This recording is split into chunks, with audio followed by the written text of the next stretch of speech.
Hi, I'm Artemis, and this is part 2 of this piece. We started out with this photo of a lady I found online. She's very beautiful, and I thought we should use her to draw today. So in my last episode, you saw me trace all the lines, and if we take away her photo, that's what we have left. It took a while, but I think it came out quite beautifully. And I chose a color palette that we're going to use today. And yeah, that's what this is going to do. I'm going to add another layer under the black lines, but over the photo. And this layer does not really matter where that is. I'm going to change the size of... Okay, one sec. I'm going to change the size of this layer. I accidentally did the wrong layer. I'm going to make it smaller because you don't really need it that big. Okay, because you can zoom in on the colors and you can just select them that way. Alright. I chose like cyberpunky colors because I thought that would look really cool. I'm going to start off with a background. And let's see. Eeny, meeny, miny, moe. Catch a tiger by its toe. My mother picks the very best one, and you are it. Okay, this is our background color. I am going to actually make that a little bit darker because it's going to look cool with this, I hope. Don't hold me to it. I am in no retrospect a professional. I am basically entirely self-taught. Okay. I take that statement back earlier. We need the color palette probably above the baseline so we can see it. Now, between the baseline layer and the color layer that we full colored, we now have this new layer. I have 6 layers right now. The first layer, I always leave blank. I don't know why. It's just a personal tradition, I guess. My second layer is my original photo that I had found online. I don't know who took the photo, and I don't have credit to whoever it is, but yeah, I'm using it for practice. The next layer is my background color. The layer above that will be, you'll see in a moment, and the layer above that is the baselines, and then above that is our color palette. So I'm going on to layer 4 right now. And the different layers are nice because then you can use those different layers to draw and overlay stuff without having to worry about them merging or bleeding into one another per se. Let's see. I don't pay for this app, so I have to either watch an ad for some of them or basically, yeah, that. Okay, so skin tone wise, I think we'll make her purple. If you hold down on this, it will pop up with that color. Should we do purple or blue? Take a vote in the comments, and if you have a specific color I should try the person's skin one of these days, let me know and I will 100% go ahead and do that. Okay, so I'm gonna start off filling in the skin with the dip pen hard. I have it at 126 pixels right now. I think when you first start out one of the brushes, there's like a max thickness of like 30 or something like that. That bugs me, so I go into settings at the very edge and I change the max thickness as all the way up. That way I can change it however I need. That accidentally changed that back down to 30. So I'm going to bring it back up to 93. That works. So I'm going to just fill this in. You see how the purple seems different on there than it does up here? That's how the colors work because, you know, color theory. Yeah, it does not have to be perfect. You don't actually have to stay in the lines. Like I said, they're baselines, which are fun. You need to be careful when using a bucket tool. I have learned the hard way in this. And make sure that you color underneath the lines as well as between them. Because if you don't color underneath the lines, then, well, you can't do one of the tricks I'll show you later.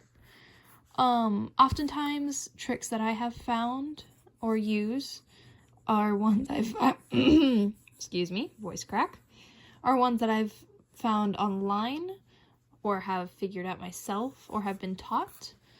So my art is a compilation of random skills and tricks I have figured out. First, looking cool, very purpley themed right now. I will freely admit I came into this with no idea what colors I'm going to use. I am completely randomly picking from that color palette.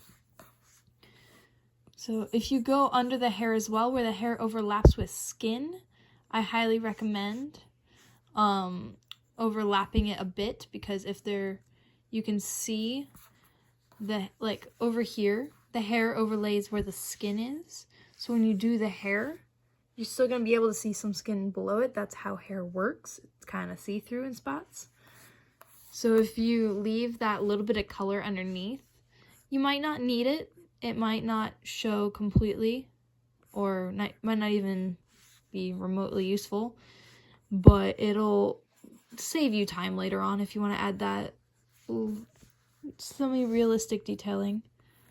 I don't know where her shoulder ends in this, so I'm just gonna rough it and see if that's gonna go over where the shirt is. That's my guess right there. Okay, that's close enough. Again, I might not even need that, so next up is her face. And then trace the outside where her hair overlaps her skin.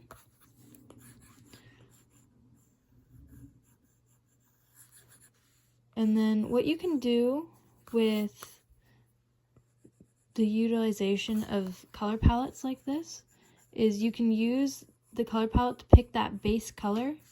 But when you go and do shadowing stuff, there's two main ways you can do shadowing. You can move it darker on the grayscale or on the vibrancy scale right here. I don't know if those are the actual names, but that's what I call it. Up is white, down is black, to the left is black, but to the right is as bright as that color gets. So if this is our base color, this is as bright as that shade gets. It's good to know and good to use. So when you're shading, you can select that color and you can do a darker version on the grayscale, which will leave her a little grayer, or you can do a darker version on the where's our original color? So this is our original color. You can do a darker version on the color scale. You would go, if your color is here, you would move it down and to the right at almost an exact diagonal, and that'll leave you with a shade that's also brighter. Because if you use colors, this goes for painting as well, like with actual paint, it will change the vibrancy, but also give it a bit of a muddy look if you use too much black. So when you are doing colors, when you're mixing paints, you don't add black to make something darker. You actually add the color on the opposite of the color wheel. So if I was mixing paint and I wanted to make purple darker, I would add a bit of green because it's on the opposite end of this color wheel. So the purple would go to green, say blue would go to like yellow or orange. Red, you would add a bluish green. Pink, you would add kind of a greenish blue. You get what I'm saying, I hope. Okay, so from here, I'm gonna erase those. And I think I'm gonna go on the vibrancy scale of things. This is the one I just had. Down here, this bar will show you, this bar will show you colors you've used recently. You can see ones from my other drawings and stuff, but that's what I've used recently, which is nice. And yeah, and then these are just basic colors that it comes with. So from here, I'm gonna take this. I'm actually gonna go into airbrush for when I do this. I should probably fill in other stuff first. I like using airbrush because it gives it that, I don't know, base, kind of smooth look. You can use pretty much anything you want, actually. Not pretty much. You can use anything you want. I'm not here to tell you what to do. I'm just here to give you suggestions. But yeah. And shadowing can be just about anywhere. I like to put a deep shadowing under on both sides of the nose near the middle, and then this line right here is actually a crease, so you would go down and you would actually darken that one a little bit more because it's a deep crease. I wouldn't make it that fine actually, because that's where the eyelid overlaps. Not to mention it'll give her a little more depth. So there's some basics on that. Overall, hair and skin are very, very difficult. And then shadowing on the nose takes a really long time to perfect. I'm gonna go back to our last color. And on the inside of the nose, you need to think about what it is that the light sees. Like, take a mirror and a flashlight and look at yourself in the mirror and move the flashlight around you, and you can see where the light rests on your skin.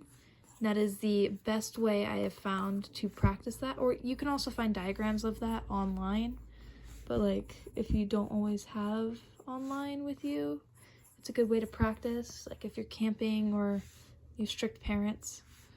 And yeah, this kind of gives her a glowy look, and I know it looks really weird right now. I'm going to take that darker purple that I'm using for shading and go under the jaw. I actually have not technically chosen where I'm having my light source be. I think I'm going to have it be head on, but I'm going to do colors from both sides. So it'll be interesting. Just trust me on this, because I have no clue what I'm doing. So maybe you shouldn't trust me. Either way,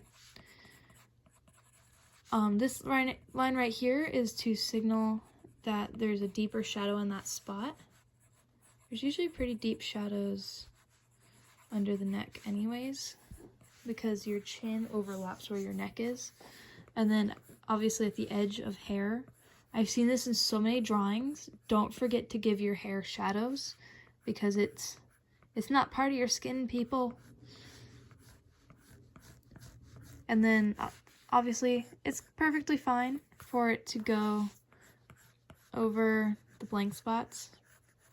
I do skin as one of the bottommost layers because it's kind of one of those things where everything else layers over it, and it's just easier to do it that way. Generally, I actually do base coloring for everything first and then I do shadowing, but I decided to try out a few different styles. Really basic shading right here. It's just following the edges of the lines. Kind of gives it kind of a glowy look right now. And yeah, so follow all the lines, make it fade towards the center. You can change the size, just kind of make it fade. Gives it a nice, like even look. And then obviously those are just our base coloring. Trust me, it's gonna change. I think you'll like what I have in mind for this. So that's got some coloration to it. And I need to add some on the sides. You do shade at the bottom of the chin, but you don't shade too heavily down there or it can look weird. And then when you shade the eyes, it does divot on the side of the eyes. That is how the human body works. And so it's nice to give a little bit more shading there and let it divot in. Hairline, again, give it the shading it needs. It deserves. It's worked hard for this shading. You know what I meant, I hope. Because, yeah, that little line, it's where your chin dips under your lip. Not everybody has it. Some people do. Some people have it very slightly. Some people have it long ways. Some people have it sideways. Some people have it at an angle even. Yeah. And then on the top of the lip, have the shading be a lot lighter because generally it's kind of shiny up there. And then a little bit of shadowing. I'm actually going to make this smaller on the inner side of the eyes because we actually have a little piece of skin there that kind of bubbles up. Same on the outside. I tend to add that little bit of line. And I actually do this water line on a lot of my drawings. People have a water line below their eye, but not everybody draws that out. And when you're doing eyelashes, it's really important because when you do eyelashes on the bottom, they don't come out of the side of your eye. That's not how that works. They actually come out of the water line on your eye. So there we go. We have the basis for her face. And next up, I think I'm going to do her shirt. What color should I do her shirt? What? No, I'm not gonna do white. Okay. I'm thinking this color, or is that too similar to the background? I can't see that. One sec. Is that too similar? I don't know. I'm thinking maybe like a darker blue. That one. I'll try that out. What do you think? I'm thinking I'm here for it. I'm here for it. So we did another layer above. Whoop. We did another layer above the skin. It's right here. The layer is right here for the skin. It's right here for what I'm going to do now. And this is the base lines. Okay. In that middle layer, I'm going to go back here. I'm going to go back to Dip Pen Hard. And I'm going to change the size of whatever I need and fill that in. Again, it can overlap. Be a little careful. If you want, you can have it whatever way you want. Once again, not here to tell you what to do, just give suggestions. Let you learn from my many mistakes. And yeah, I like to leave the lines kind of rough because I feel like it gives it a nice feel. I don't know. I like how it does that. And some of the artists I follow online do that as well, so I figured I'd give it a shot at one point, and I've kind of fallen in love with that style. Okay, the shirt is almost done. I'm getting confused about where my line art is. There we go. Okay, as you can see, the hair once again overlaps where the shirt is. Does not matter whatsoever. So for the shirt, we're going to take that same color. Oh, that's the scale it's at. Okay. I'm going to take that same original color and I'm going to do vibrant darker.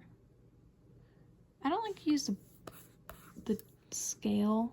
There we go. That'll work. As much on the monochrome side, like the black and white side. Because, yeah, I don't personally like to do that too much. If you give me one moment. Okay. Sorry, something just happened. Okay, so shade once again along the hair. It's rather important. It is not a ghost, it has a shadow. Although if you're drawing a ghost, would you draw your ghost with a shadow or without a shadow? Does it matter? Or does it depend on the person? So yeah. One moment.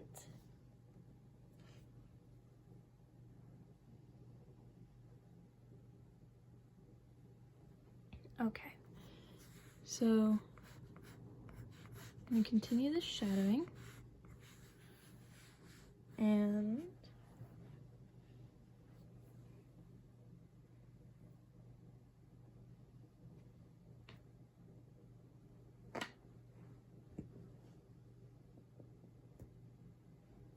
okay, my apologies. There was just a rather large spider crawling towards me.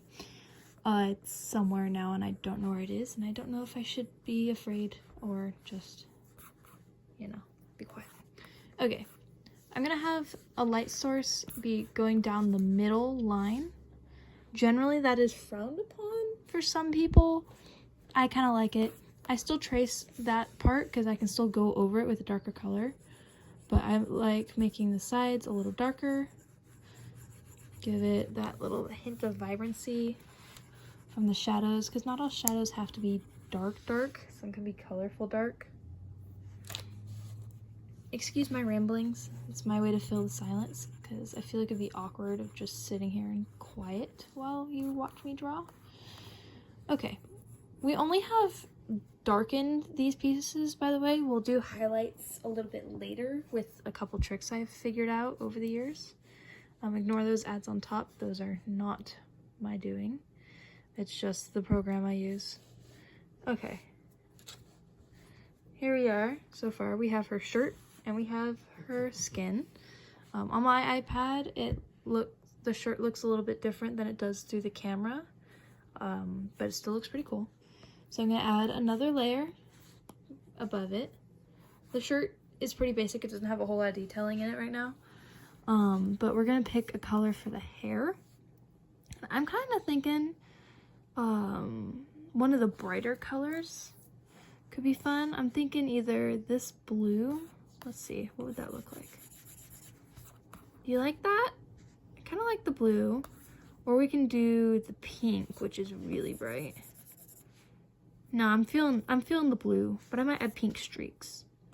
I'm gonna add the second lighter blue because we can use the first one as our highlight later. So I'm going to once again switch back to dip hand hard, and we're gonna, are we on? Yeah, we have this other layer, and we're just gonna fill it in. One moment, if you please.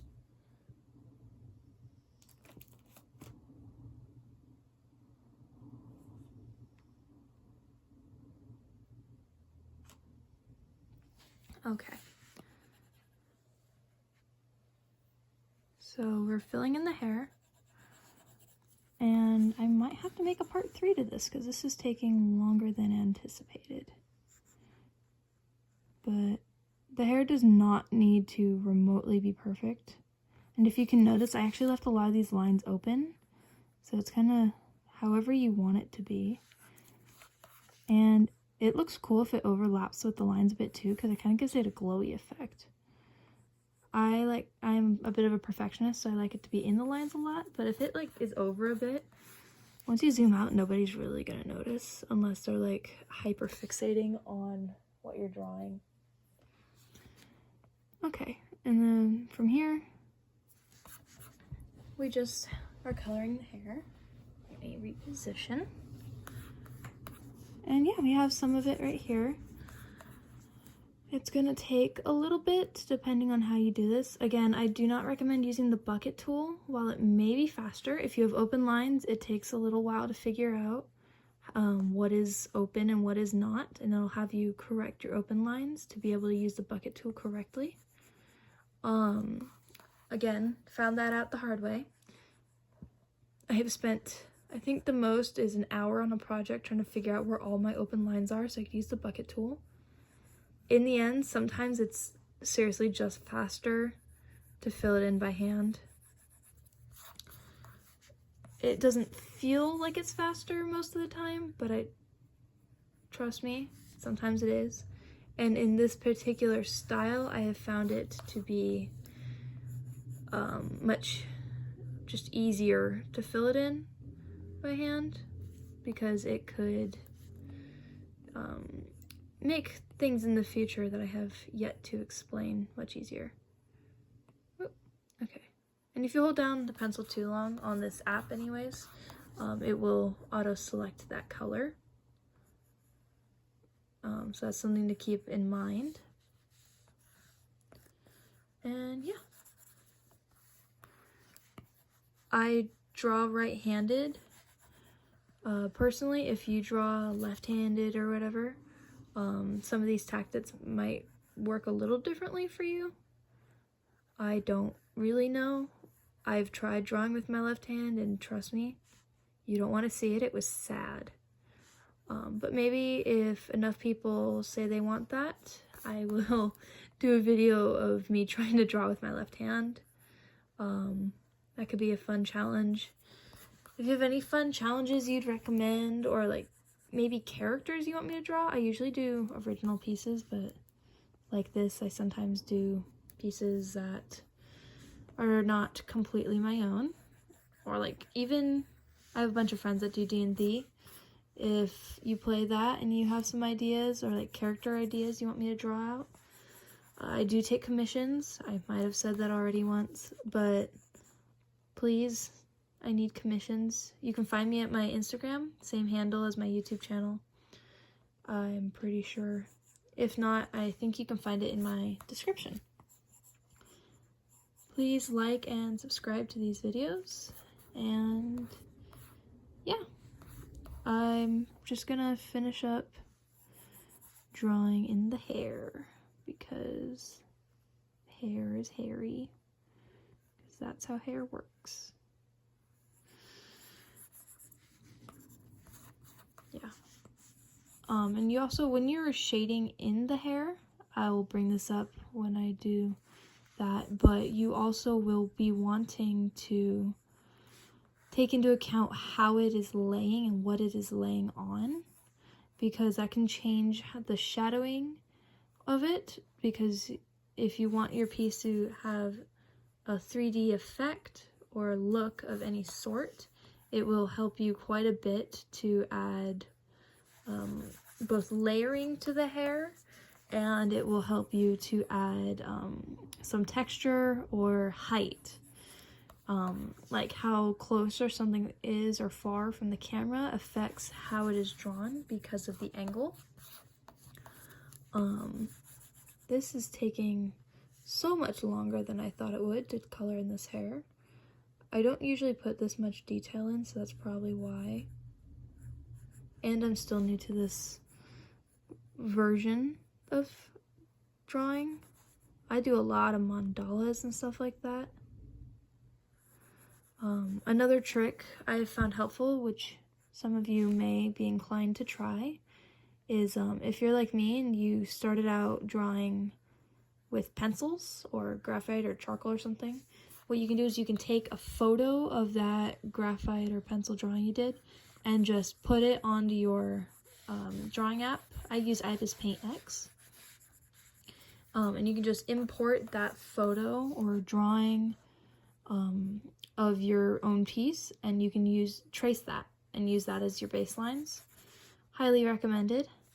And if you have friends or family members, you can also have them pose for you and use that as baselines. There are also apps. I have not found one that I particularly like, but they also have apps that will allow you to pose figures however you want, which that's pretty cool. I think so anyways. And then you can go the good old-fashioned way with those wooden doll things. If you go to art stores, they can be kind of pricey. Not sponsored, but if you go to IKEA, you can get one for like 10 bucks. I don't know why. I think they just use them as like staging models, but they'll sell them to you. And that's where I get mine. I think I have one or two right now.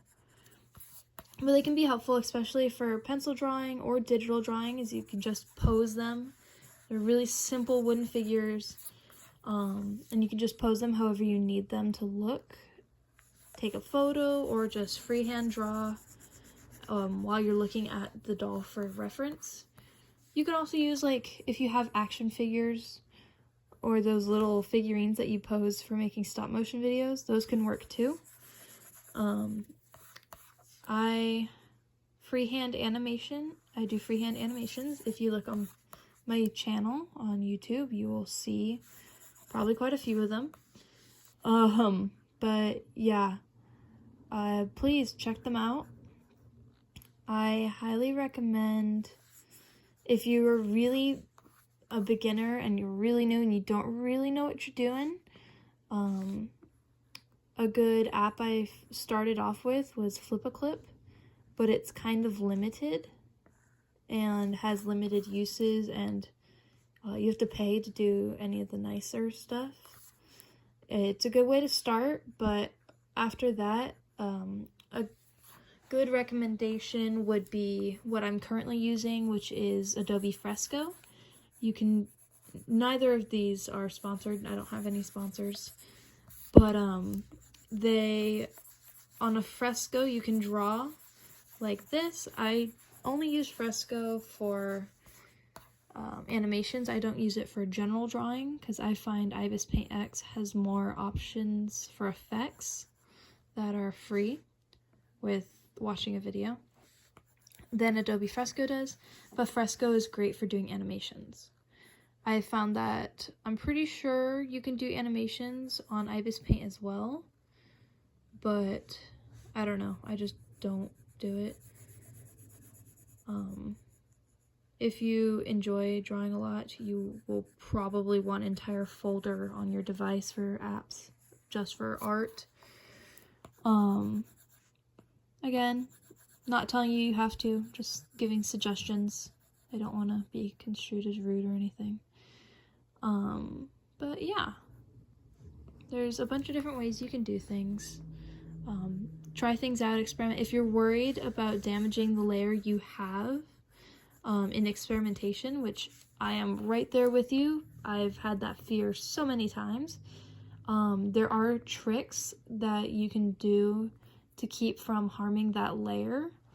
For an example, you can make a layer above it and you can just use that layer. That does not work for every single thing that you have to do, because sometimes you need it specifically to be on that layer or it won't work right, or for certain brushes it blends into itself while you are using it. That won't work if you're on multiple layers, so what you can do is you can make a copy of the layer you are hoping to change or add on to, and with that copy you take the original or the copy, it doesn't matter, they're identical, and you just turn off the visibility, which is that little eyeball looking thing, and you turn that off, and that will just leave you with whatever the layer you made it, like the duplicate or the original, doesn't matter, and you can edit that layer while having a backup. I do that sometimes and it gives me I end up with a lot of layers, but in the end it can be helpful. And yeah, so I finished the base coloring for the hair, and I've done some shadowing and base coloring for both the shirt and the skin, and come back for part 3. Thank you.